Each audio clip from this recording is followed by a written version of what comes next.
დასავლეთ ევროპის ეპარქიის ფლორენციის წმინდა ნინოს სახელობის სამრევლოს წინამძღვარმა არქიმანდრიტმა ანდრიამ ყოვლადწმინდა სამების სახელობის საპატრიარქო ტაძარში წმინდა კეთილმსახური მეფე თამარის ხატთან სავედრებელი პარაკლისი გადაიხადა. ღვთისმსახურებას საზღვარგარეთ მცხოვრები ქართველი ემიგრანტები დაესწრნენ.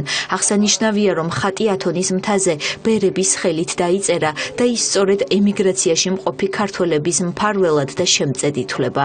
მას შემდეგ რაც წმინდამ დასავლეთ ევროპის ეპარქია და სამრევლოები მოილოცა, დასავლეთ ევროპის მიტროპოლიტ აბრაამის ლოცვა-კურთხევით ხატი საქართველოში ჩამოაბრძანეს.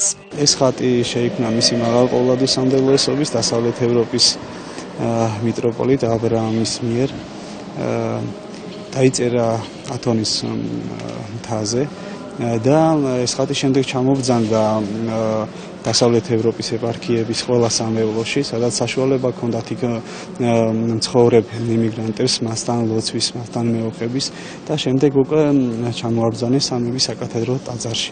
და მის შემდეგ ეს ხატი დაბრძანებულია აი აქ ამ წმინდა ტაძარში.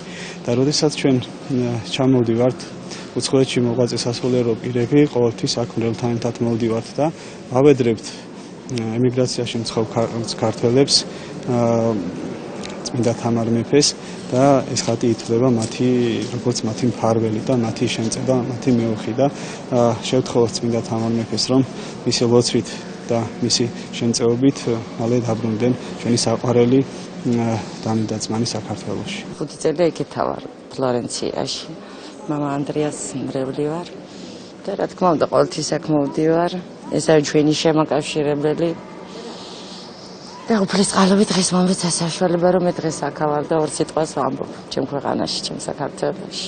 და ეს ყველაფერი მამა ანდრიას დამსახურება. ევროპიდან რო ჩამოვდიოდით, ყოველთვის მოვდივართ მე, ჩვენი ოჯახი და მამა ანდრია ამ ხატთან სალოცავად. ვთხოვ ყველაფერს სიკეთეს და ბედნიერებას ჩვენ სამშობლოსთვის და ოჯახისათვისაც.